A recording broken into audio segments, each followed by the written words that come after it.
Boa noite, meu irmão, boa noite, minha irmã. Aqui estamos nós com o nosso programa Em Comunhão.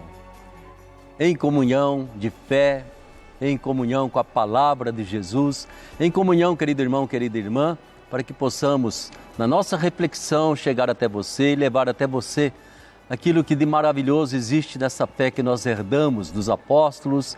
Aliás, herdamos desde o Antigo Testamento do nosso patriarca Abraão, mas que de repente se tornou plena com a presença de Jesus. E a gente quer conversar com vocês, a gente quer partilhar tudo aquilo que faz parte da nossa fé. E que quanto mais nós refletimos, mais o Espírito Santo vai trazendo para o nosso coração a certeza de uma fé que é puro amor de Deus para conosco. Ele de tal modo nos amou que nos deu o seu próprio Filho para ser o nosso Redentor. E a gente tem a alegria de poder conversar hoje com o Padre Domingos Sávio, o nosso biblista. Seja bem-vindo, Padre Domingos. Muito obrigado, Padre Ulisses, e uma boa noite a você, ao Denis e a todos os nossos telespectadores. E obrigado por abrirem o coração, a casa, para esse nosso encontro, essa nossa convivência, sobretudo a partir da Palavra de Deus. É o nosso círculo bíblico que realizamos constantemente. Mas hoje eu tenho a alegria também de contar com a colaboração, com a presença de Denis Duarte, que é teólogo. Denis, seja bem-vindo. Muito obrigado, caro Padre Ulisses, é um prazer estar aqui. Obrigado, vim beber da fonte, né, com o nosso biblista também, o Padre Domingos Sávio. Boa noite a todos que acompanham a TV Aparecida. É sempre um prazer estar aqui na casa da mãe.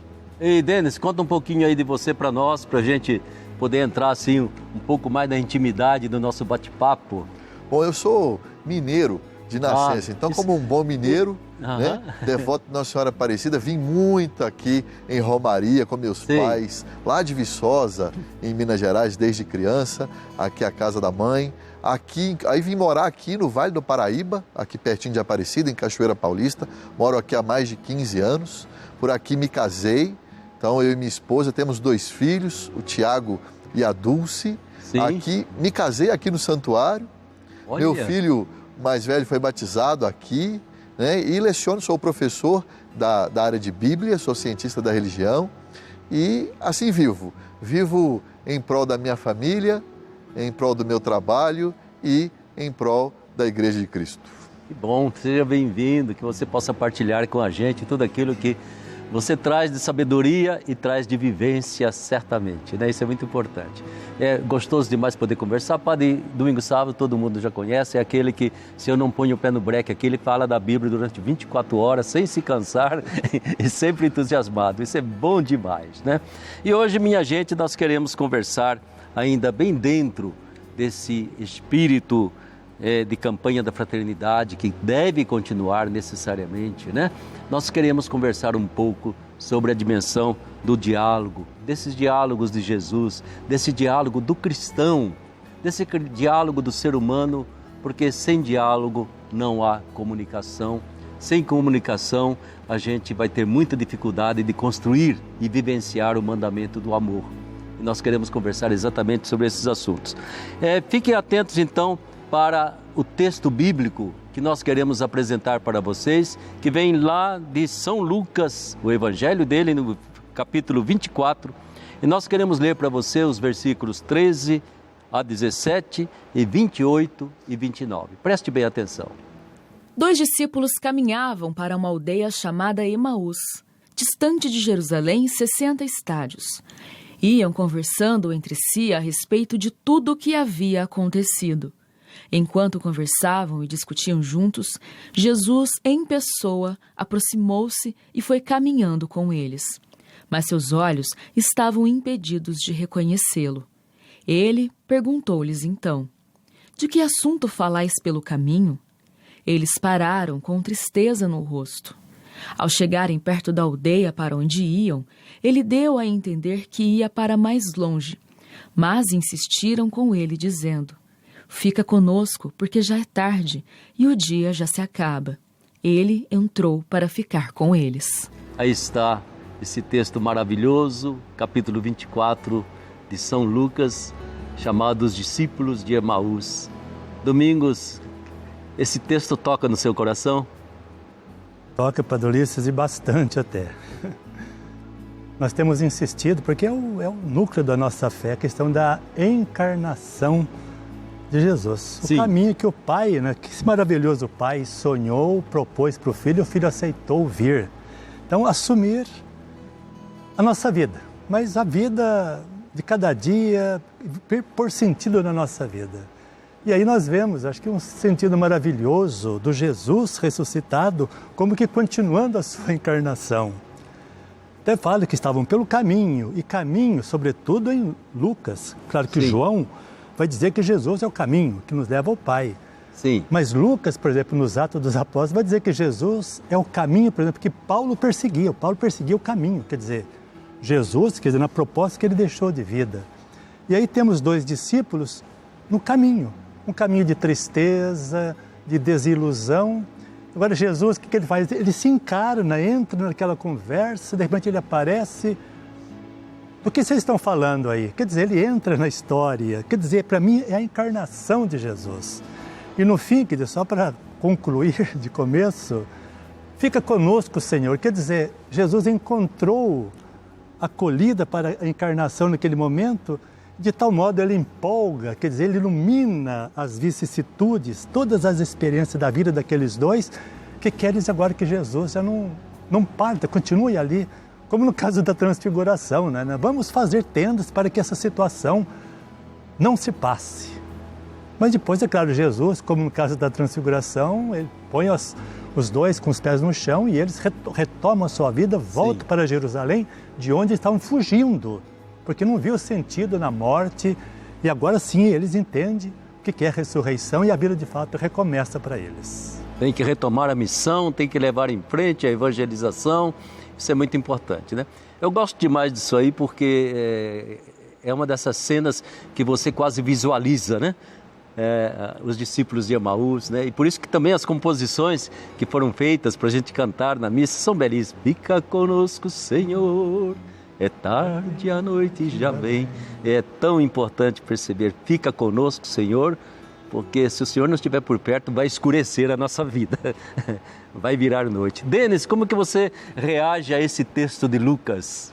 Olha, padre, de fato, é Jesus, como colocou o padre Domingos Sávio, Jesus que entra na história, e entra na história de cada um, né? Sim. Jesus pergunta primeiro para a pessoa, ninguém sabe que é Jesus ali. Os discípulos de Emaús não sabem. Jesus não chega dando uma carteirada, né? Eu sou Jesus aqui, ó, peraí, deixa eu falar com vocês. Jesus primeiro pergunta, propõe uma conversa. O que está acontecendo com vocês? O que vocês estão passando? Ele vê que eles estão tristes. E assim eles se abrem a Jesus. E o bonito, no final deles pedirem a Jesus, fica conosco, porque Jesus os conquistou, mesmo sem eles saberem que é Jesus.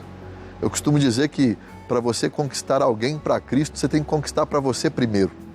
Certamente. Porque a pessoa vai confiar em você e, confiando em você, vai aceitar o que você lhe oferecer. E foi isso que Jesus fez, né? Jesus primeiro conquista a confiança dessas pessoas. Porque Jesus primeiro sente a dor delas. Vocês estão tristes. Por que vocês estão tristes? E assim, elas se abrem a Jesus. Jesus acolhe a dor delas, consola essas pessoas. E por isso, assim, acolhidas por Jesus, amigas já de Jesus, se estabelece uma amizade, elas querem Jesus por perto, mesmo sem saber que aquele homem é Jesus. Fica conosco, Senhor. Então isso é bonito, porque Jesus não chega dando uma carteirada, né? Ele chega se envolvendo com essas pessoas a ponto dessas pessoas se sentirem tão acolhidas e dizer, fica conosco, Senhor. Eu quero ser teu amigo. Eu quero ficar perto de você. É bom ficar perto de você. Eu nem te conheço, mas como é bom ficar perto de você. É bom quando a gente conhece pessoas, mal conhece uma pessoa e fala, nossa, mas é tão agradável ficar perto dessa pessoa. O que essa pessoa tem que é tão bom ficar perto dela? Né? Tem gente que conquista a gente numa facilidade, né? E é gostoso conversar com essas pessoas. Eu acho que é isso que Jesus nos ensina de imediato numa passagem dessa. Ser agradável. Ser agradável com as pessoas, independente do que a pessoa está vivendo ou do que eu estou vivendo. Me envolver com a vida dessa pessoa, para a ponto da pessoa falar assim, mas você já vai embora? Fica mais um pouquinho, toma mais um café. Mas outra coisa que é muito interessante também, né, que eu percebo nesse texto, é que, digamos assim, Jesus não vem, digamos, colocar como que um pano Não, eu não morri, não. Ele vem colocar a luz na vida que ele viveu, quer dizer, na morte dele. Vem dar o sentido disso tudo. Ele vai dizer, começando pelos profetas, tá? Ele foi mostrando tudo para eles que devia acontecer, quer dizer, vem iluminar o sofrimento deles, que dá um sentido para o sofrimento. Não, gente, já morri, não esqueçam. Não, agora é o caminho que vocês têm que fazer. Quer dizer, Jesus põe luz na vida que ele viveu, na sua doação que termina na morte, da parte dele, mas que o Pai reabre isso, ressuscitando, quer dizer, põe luz na paixão e na morte. Isso que é bonito, não é uma coisa nova agora. Não existe ressurreição se não existe morte. Acho que isso que Jesus quer mostrar nesse texto. Eu acho que é muito importante, né, Domingos, que, num certo sentido, esses dois discípulos, que por sinal não tem nome, porque pode ser qualquer um de nós, né? Eu acho que esses dois discípulos são os primeiros que recebem, talvez eles conseguiram de imediato enxergar aquela cruz do Calvário iluminada. Brotou luz daquela cruz. Ela tem um sentido. Ela não foi simplesmente um instrumento de tormento, de morte, né? Pelo contrário, brilhou a cruz e essa cruz se tornou o maior símbolo de amor que a gente possa imaginar entre o divino e o humano e o divino. Ela está no caminho, não é para esquecer, não. Ela está no caminho de lá. O caminho continua a partir dela. E essa iluminação, né, enxergar a cruz, a luz de Cristo na cruz, se deu através do diálogo. Porque aí está o tema exatamente. O Jesus primeiro, sem eles saberem que era Jesus, isso tem que sempre ficar, né, claro para nós, Jesus puxa essa conversa e começa explicando para eles, desde lá dos patriarcas, a vida de fé. Começa explicando a história, contando a história de salvação para eles, até chegar na morte e ressurreição. E aí depois, mas não ardia o nosso coração enquanto Jesus dialogava conosco, enquanto Jesus conversava. Aí que eles entenderam que era Jesus. Porque ardia o coração deles o momento do diálogo, da conversa. A fé nos é transmitida pelo diálogo. A fé nos é transmitida pela conversa. Aí que arde o nosso coração. Por isso que a gente precisa se abrir ao diálogo, primeiro com o próprio Cristo, na oração, porque a oração nada mais é que um diálogo. Deveria ser, né? Deveria ser. E com o próximo, porque é na conversa com o próximo que a nossa fé, o nosso coração é aquecido pelo dom da fé. Eu acho que é importante, Denis, você toca exatamente naquilo que a campanha da Fraternidade projetou para nós, quase que assim como um caminho, a gente abraçar esse caminho, né? Fraternidade e diálogo como compromisso de amor. Ou seja, Domingos, quer dizer que Jesus, mais do que fazer sermão, como nós fazemos aí na televisão, lá do altar, Jesus caminhava junto e Jesus dialogava. Como que foi a evangelização de Jesus? Poderíamos dizer que os discípulos acolheram Jesus. Sim. Mas acho que quase que poderíamos dizer também que o texto mostra que Jesus acolhe, até no caso como o Denis lembrava. Então Jesus entra na dor deles, quer dizer, como que assume a dor deles. Então, podemos dizer, acho que ele está mostrando exatamente um caminho, eles estavam caminhando, o caminho, quer dizer, um jeito de viver é acolhida. É interessante, né? Aqueles vídeos que pareciam aí até contra a campanha da fraternidade, geralmente, por exemplo, assim, né, não aceitava o texto, porque tinha uma pastora que pode ser abortista, que fazia parte daquilo. Não sei, eu vejo Jesus assim, né? Jesus, ele acolheu prostituta, acolheu ladrão. Não. Podemos dizer que o Zaqueu, por exemplo, era um ladrão, o Levi, né, coisa assim, era publicano, tal, assim, era menos classificado como ladrão. Homicida, talvez, que pregado na claro cruz, que Jesus, quer dizer, ele não aceitou a atitude da prostituta, ele não se prostituiu, mas ele abriu-se, ele acolheu a prostituta. Então, acho que o que mostra o texto é isto. Quer dizer, qual que é o único caminho que eu tenho, que sabe, para tentar colocar o evangelho numa abortista? Antes de tudo, acolhê-la. Quer dizer, eu não vou lá enfiar na cabeça, no coração dela. Mandar para o inferno. Não foi a atitude de Jesus, né? Jesus acolheu as pessoas. Claro que não acolheu as atitudes, tudo mais, mas acolheu as pessoas. Então eu vejo assim, acho que o fundamental, estamos falando do diálogo. Sim. Mas o diálogo, ele nasce, quer dizer, ele é um jeito de mostrar acolhida, Sim. que é o fundamental. Certamente a primeira atitude de qualquer diálogo se chama acolhimento, né? Por isso que o Santuário Nacional sempre diz assim, acolher é também evangelizar, né? É a primeira atitude. Sem acolhimento, absolutamente não se evangeliza nada e ninguém, porque fica um muro de muitas vezes de divisão, não é, Denis? E entra aquilo que hoje a gente está novamente regredindo em termos de cultura humana, que é exatamente a polarização, né? O fanatismo, a condenação do outro, preconceito, né? Eu tenho minhas posições e não quero saber de você em hipótese alguma. Exatamente o diálogo se torna um monólogo egoísta, egocentrista, perigoso, né? E como que você vê essa atitude de Jesus e a atitude de cristãos hoje, né?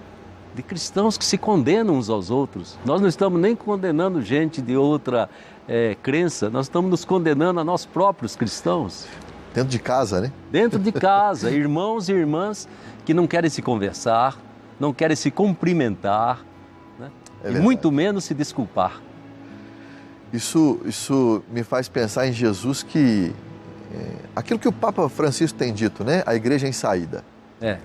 Jesus ia nas sinagogas, mas onde Jesus estava, o povo estava também. O povo chegou a um determinado momento que já não ia mais para as sinagogas, já ia para onde Jesus estava, no meio de um deserto, Sim. Diante da casa de Pedro. Ou seja, já era a igreja em saída, né? De certo modo. Já não ia mais para a sinagoga de Cafarnaum, né? Agora, se pensarmos nisso, nós temos um ícone na campanha da fraternidade desse ano, que é a Irmã Dulce. Verdade. Irmã Dulce dos pobres. A minha filha mais nova, 10 meses, se chama Dulce, em honra à Irmã Dulce dos pobres, que eu sou devoto. E se você vai em Salvador, isso desde a época da nossa querida Irmã Dulce, quando ainda estava viva, a Irmã Dulce é respeitada, e não só respeitada, amada por pessoas de diferentes crenças, de diferentes posições políticas, ideológicas, pessoas das mais variadas classes sociais, das mais variadas situações da vida, amam Irmã Dulce. Você vai em Salvador, as pessoas não só respeitam, mas amam Irmã Dulce. O Hospital das Obras Sociais Irmã Dulce recebe a todos, sem distinção. Acolhe, porque é ordem dela, acolhe a todos. Então a Irmã Dulce, Santa Dulce dos pobres, é uma referência, e que bom que foi colocada como um ícone para nós nesta campanha da fraternidade, porque ela é um exemplo vivo disso para nós, de acolhida para todos, de abertura dessa igreja em saída, porque a igreja em saída não é só sair do templo e ir para a rua. Sou eu como igreja que preciso também sair de mim e ir para o outro. É verdade, e me abrir para o outro. Sair da minha capelinha interior. Exato. E sair da maneira como eu sou fechado, de pensar, e peraí, deixa eu ver como é que o outro pensa também. E respeitar a maneira. Eu posso até não concordar, eu tenho direito de não concordar, mas eu preciso respeitar. Eu preciso acolher. Que isso é uma verdadeira arte, né? Agora, para mim, Denis, eu tenho que... Os maiores santos que nós temos nessas últimas épocas se chamam Dulce e Teresa de Calcutá, entende? Todos os outros podem servir de exemplo aqui e ali, mas essas duas criaturas, elas manifestam aquilo que a gente chama humanidade. Duas criaturas humanas 100%. Né? E é o sonho imenso que a gente tem de que nós nos tornemos um pouco mais humanos. Porque se não tivermos humanidade, né, Domingo, a gente não vai ser fraterno nunca. Assim, a gente vai o tempo todo competir para ver quem passa por cima do outro. Eu acho que são duas criaturas imensamente humanas. Não olho a quem, eu amo a todos, né? Eu não olho a quem, eu ajudo quem precisa. Eu vou ao encontro daquela pessoa que absolutamente pensa e vive e pratica o contrário, o oposto de tudo aquilo que eu acredito, mas ela precisa de mim. Você já pensou se Madre Teresa fosse atender só a católicos? Nossa Senhora! No país onde ela vivia, que era o país de hindus? Como foi? Ela não olhou. Ela olhou, ela disse, eu vi um homem, quando ela teve o desdobramento da vocação, né, que ela já era freira, e um belo dia olhou um homem moribundo, né, sofrido, e olhou ali e falou, ali eu vi o Cristo crucificado. Ela não perguntou a religião daquele homem, ela não perguntou as crenças dele, a posição política e ideológica, não. Ela olhou o homem e viu no homem o Cristo crucificado. Eu acho que voltamos sempre a essa capacidade, ou essa disposição interior da gente poder dialogar, né? Sabe, eu acho muito bonito que Jesus faz questão de nunca se apresentar ali diante do povo, né? Até mesmo quando ele realizava um milagre, falar, olha gente, eu sou o Filho de Deus, viu? Eu sou o Messias prometido. Ele sempre fala, fique quietinho, não conte para ninguém. Ele nunca mostrou os créditos que ele tinha, né? Era simplesmente o filho de um carpinteiro de Nazaré, né, Domingos? Sim, acho que é isso que o Evangelho quer dizer para nós, quando vai dizer que, diferentemente lá dos mestres da lei do tempo, sim, Jesus, ele falava com autoridade. E para mim, esse falar com autoridade é aquilo que foi mostrado até, tão bonito aqui pelo Denis também. Quer dizer, Jesus, ele entra na história, quer dizer, as atitudes de Jesus, quer dizer, o modo como Jesus entra, quer dizer, é a encarnação. É Jesus que veio se encarnar realmente das atividades mais diferentes que nós temos, não é? E depois, em geral, a gente fala, como no caso do diálogo. Mas acho que uma das dimensões fundamentais, essenciais do diálogo é o escutar. Escutar. E agora, o que é o escutar? É eu tentar desfocar de mim mesmo. Não, quer dizer, agora eu vou silenciar, digamos, o que eu penso de você, talvez os meus preconceitos, eu vou acolher você. Como o Denis falava, respeitar, quer dizer, é o escutar. E o Jesus, quer dizer, estava ali, ele escutou ali os discípulos, né? E depois, a partir dali, sim, então, aí ele vai propondo, a partir da própria Escritura, a sua divina proposta de vida. Né? Não é? Eu acho que é importante, Domingos, você lembra uma coisa, nunca se escuta o outro quando se escutam apenas as palavras, né? A gente escuta o outro quando a gente escuta a pessoa. A gente tenta enxergar o coração dela, o que é que ela está sentindo, né? Então, mais do que as palavras que entram no meu ouvido, né? Eu tento perceber o que vai, assim, de vibração dentro de cada ser humano, se é uma vibração positiva ou negativa, é a escuta do sentimento que está lá dentro da pessoa, né? Lá no capítulo 9 de Marcos, quando os discípulos estão discutindo pelo caminho quem seria o maior. Sim. Quer dizer, na contramão do que Jesus vivia e estava propondo. Aí Jesus, quando eles chegam em casa, Jesus pergunta do que vocês estavam conversando no caminho, quer dizer, na vida, que rumo vocês estavam querendo imprimir na vida de vocês. Aí todos ficaram quietos porque tinham discutido quem seria o maior. E agora aqui, então a gente vê o que quer dizer que Jesus ensinava a autoridade. Qual que é o gesto de Jesus? Jesus chama uma criança, que naquele tempo, quer dizer, não tinha valor nenhum, porque não produzia, só consumia. Então, Jesus pega, digamos, um marginalizado, abraça. Essa é a atitude de Jesus, é o ensinar com autoridade.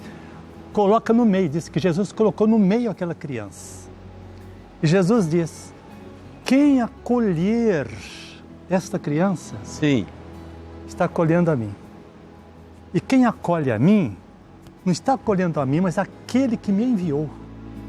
Então Jesus aí ele define, gente, que vocês estão achando que minha proposta é de ser grande, de dominar, não tem nada, mas nada disso. A proposta do reino é acolher. Acolher. Acolher quer dizer quem mais está necessitado, quer dizer sem interesse. Eu posso acolher aí o Denis, porque eu fiquei sabendo que ele tem um fazendão lá, tira leite todo dia, eu gosto de tomar leite cedo. Quer dizer, é interesse meu? Não. É criança. A criança que, de certo modo, não pode dar nada. Então Jesus diz, é por esse no centro, abraçar, acolher. E quem faz isso está acolhendo o Pai que me enviou, está acolhendo tudo. Então a gente vê aí, Jesus define realmente, né, que acolher é a proposta do reino dos céus. Então acolher o Pai, Jesus, mas na criança que é um desvalorizado, podemos dizer assim. Você coloca bem claro, Domingos, que quando nós falamos em fraternidade e diálogo, né, nós estamos falando, como você mesmo dizia, escutar, acolher, escutar, né? E eu dizia escutar por dentro, não só por fora, né? E isso é tão importante para nós. Eu creio que fica muito claro para nós estávamos aí diante do quadro dos discípulos de Emaús. Eu dizia no início, eles não têm nome porque discípulo de Emaús sou eu, é você, é cada um de nós. E é tão importante que a gente deixe que Jesus ilumine os pedaços da caminhada da vida que muitas vezes são incompreensíveis, difíceis. Se Ele estiver ao nosso lado, tudo isso vai ser iluminado. Mas agora eu queria passar, domingo, sábado, Denis, a uma outra cena do Evangelho que traz para nós exatamente a dimensão dessa fraternidade e diálogo e esse jeito de Jesus evangelizar, que é também maravilhoso. É um ícone fora do comum, o encontro de Jesus com a samaritana. Eu queria que vocês comentassem um pouquinho esse encontro, eu diria assim, Denis, essa psicologia de Jesus para poder abordar alguém que era exatamente o oposto do judeu. E da fé judaica era exatamente o samaritano, a samaritana. E principalmente essa mulher concreta, ela traz assim um desafio muito grande para aquilo que a gente poderia dizer assim, diálogo de fé, diálogo religioso. É isso mesmo, como o senhor já disse, já havia uma barreira natural, né, entre judeus e samaritanos, muita briga entre judeus e samaritanos, e Jesus se aproxima dessa mulher. Então veja, nós estamos num ambiente desértico, como diz lá em Minas, um sol de rachar a muleira, né? Porque nós estamos falando meio-dia do lado de um poço, e a mulher está lá tirando água. Então o que Jesus usou? Do que ele tinha na hora. Me dá um copo d'água, me dá um pouquinho de água aí. Puxou o assunto com o que ele tinha para puxar. Me dá um pouco d'água. E a partir do concreto da vida daquela mulher, porque ela estava tirando água num sol de meio-dia, numa região desértica, no poço daquela região. A partir da vida concreta daquela mulher, Jesus começa a falar do reino de Deus, do reino dos céus. Ele sempre parte do concreto da vida da gente. Isso que eu acho bonito de Jesus. Ele não começa falando de algo abstrato. Ele começa fazendo uma pregação de, olha, você precisa se converter, samaritana, você precisa mudar de vida, como é que é a sua... Não, me dá um copo d'água, você também deve estar com sede agora, porque você está tirando água aí. Vamos conversar sobre a água? E a partir dessa água aqui, né, da necessidade que é primeira física, vamos matar a sede aqui, aí nós vamos falar de outras coisas. E olha, Denis, que parece que os discípulos, né, quando encontraram aquela cena, a primeira admiração deles foi, ele está conversando com uma mulher, uma samaritana, como é possível um negócio desse? Ou seja, eu acho que havia a barreira do machismo, né? E havia a barreira também do samaritano. Como é que é isso aí, Domingos? Que a Samaria, devido ao modo como os assírios faziam deportações, sim, era considerado pelos judeus como pagãos. Tanto assim que Mateus vai colocar lá o texto de Isaías, no capítulo 4, quando Jesus vai para a Galileia, dizendo, realizou-se a profecia, aí Manassés e Naftali, coisa assim, as duas tribos, surgiu uma grande luz para quem vivia nas trevas, na Galileia dos gentios. Então, o samaritano era tido como pagão, não era mais judeu, porque os assírios, eles misturavam os povos. Tiravam um tanto daqui, trazia chinês, depois trazia japonês, brasileiro e misturava para quebrar a identidade. Então, cultura, quebrar tudo, né? E até trouxeram 5 povos, que serão os 5 maridos da samaritana, mas isso é mais para frente, não é? Mas então, aí era uma região desprezada. E Jesus, ele pede água. Mas por quê? Porque até no caso, parece ali que Jesus sentou-se sobre o poço. E Jesus sentar-se no poço, Jesus se apresenta como um poço alternativo. Porque ele tem uma água para oferecer. Mas antes ele pede água. E ao pedir água para a samaritana, o que ele está pedindo é, digamos, como que preparando que ela se abra a água que ele vai oferecer. Certo. E que vai ser depois, João vai colocar na cruz, é aquela água que ele quer oferecer. A água fonte de água viva. Fonte de água viva. Quer dizer, ele vai entregar o Espírito para que nós, acolhendo o Espírito, tenhamos o peito a jorrar água também. Quer dizer, é a proposta que Jesus faz, não é? Ou seja, a água mesmo traz um simbolismo fortíssimo, então. já é Jesus, que é sentado no poço, quer dizer, ele é o verdadeiro poço que se manifesta na cruz, lá é a água que está, é o poço que está jorrando constantemente. Então ele está querendo pedir acolhida para aquela mulher, quer dizer, desprezada. É interessante que no final do capítulo 3, estamos no capítulo 4 da Samaritana, você vai dizer que Jesus estava cansado da sua caminhada. Porque qual que era o cansaço de Jesus? Ele não teve acolhida na Judéia. Então ele vai para a Galiléia desprezada, para a Samaria desprezada. Então esse cansaço de Jesus é a recusa que ele recebeu na Judéia. Então ele vai oferecer para o pagão, para o desprezado, para essa mulher. Então é realmente uma reviravolta muito bonita. Mas o que Jesus está pedindo aqui é acolhida para ele. Certo. Eu acho que é tão importante, né, Denis, perceber, voltamos sempre à fraternidade e diálogo, né? Jesus se apresenta a essa mulher, né? Não como homem, ele se apresenta praticamente como se fosse um irmão, começa a conversar com ela como se fosse uma velha conhecida, né? E ela é a primeira que tem um certo preconceito, eu percebo que a samaritana é a primeira que tem um certo preconceito com Jesus. Como é possível? Você vem pedir água para mim?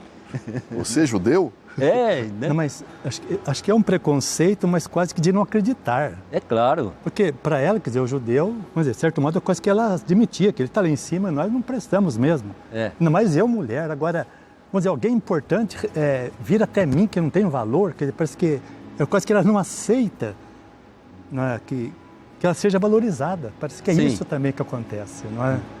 É o que Jesus vem fazer, né? Então, ela se espanta, ela diz, mas não é possível, um cidadão que se considera sempre superior e ainda vir pedir água para mim. Isso é alguma coisa assim que espanta essa mulher, né? E você dizia de um simbolismo que eu acho que é interessante tocar nesse ponto, entende? Jesus começa a conversar, vai entrando na intimidade dessa mulher, né? E quase sempre a gente interpreta, quando Nosso Senhor diz, você já teve mais de um marido, né?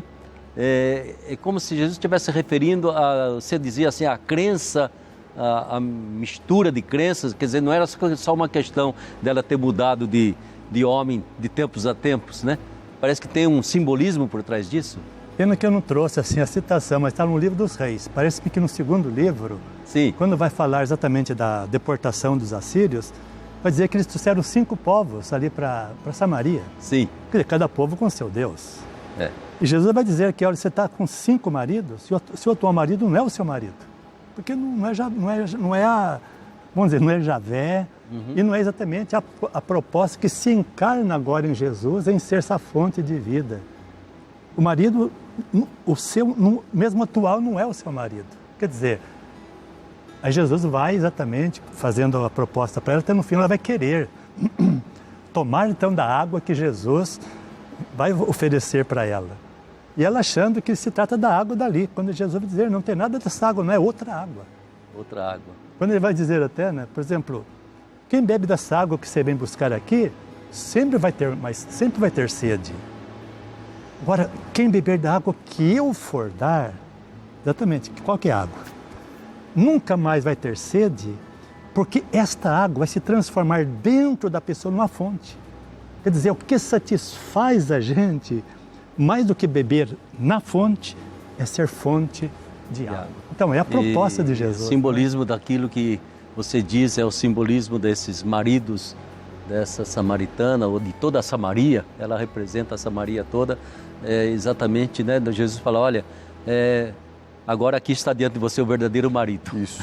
Aquele entende que vale a pena você viver unido a ele, você acreditar nele, você seguir esse caminho. Quer dizer, acolher a água que Jesus dá, quer dizer, então é tornar-se fonte como Jesus, lá na cruz, né? Lá que acontece tudo, né? Em plenitude. E é bonito, padre, porque Jesus, nessa passagem, né? Ele é o verdadeiro poço e ele é o 7º marido.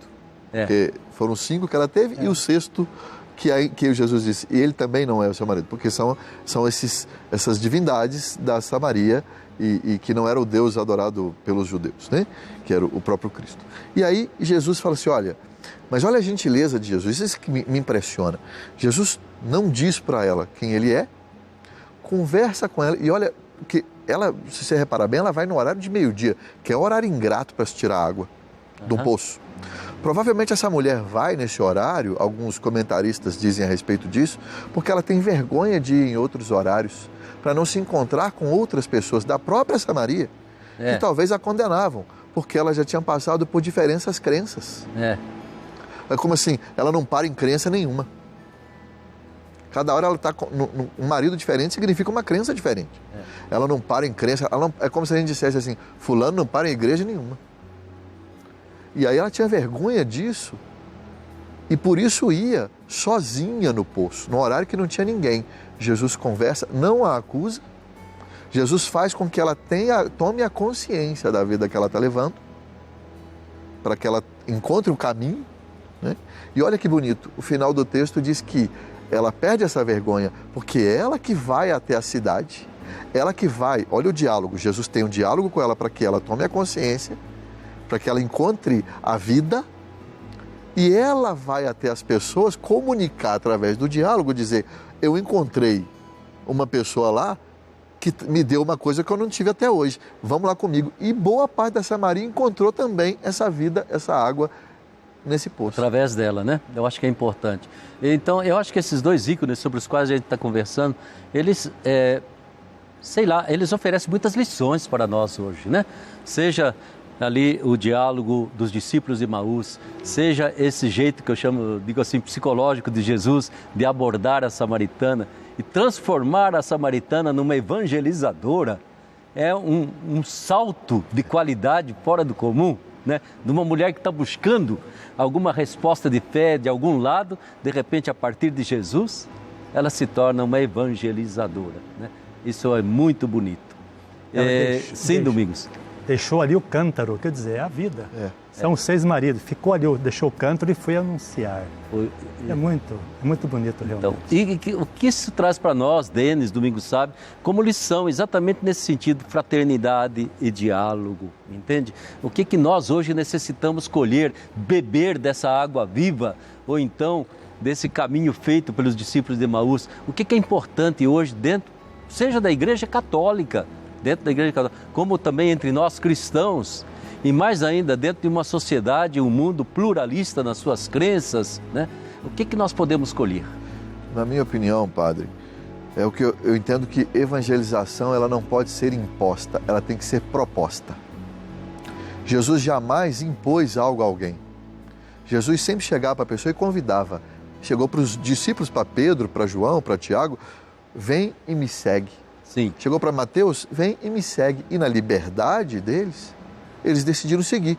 Houve quem não quis seguir. Houve um jovem rico, por exemplo, falou, larga tudo e vem e me segue. Ele não quis. Porque a evangelização é sempre uma proposta, não pode ser uma imposição. Tem um diplomata, escritor francês chamado Paul Claudel. Ele sempre dizia o seguinte, fale de Cristo somente quando te perguntarem por Ele, mas viva de modo que sempre te perguntem por Ele.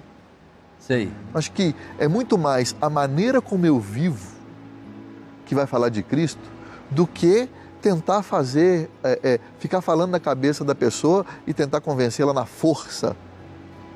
Eu tenho que viver de modo que aquilo faça diferença na minha vida e transborde para a vida do outro, como fez Madre Teresa, como fez Irmã Dulce, e assim eu posso fazer uma proposta. Olha, eu vivo dessa maneira. O que você acha? Isso certamente, entende, é para nós um alerta fortíssimo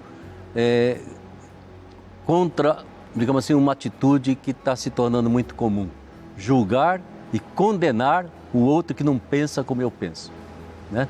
Essas tristes redes sociais em que a gente já quer se dividir, a gente já quer condenar, começa condenando o Papa, depois vai condenando a igreja, vai condenando tudo, porque eu tenho razão, eu sei o que é a verdade, eu sei o que Jesus quer, eu sei a vontade de Deus. Eu creio que por aí você bloqueia, cria muros e mais muros, jamais possibilita qualquer diálogo, qualquer evangelização, não é, Domingos?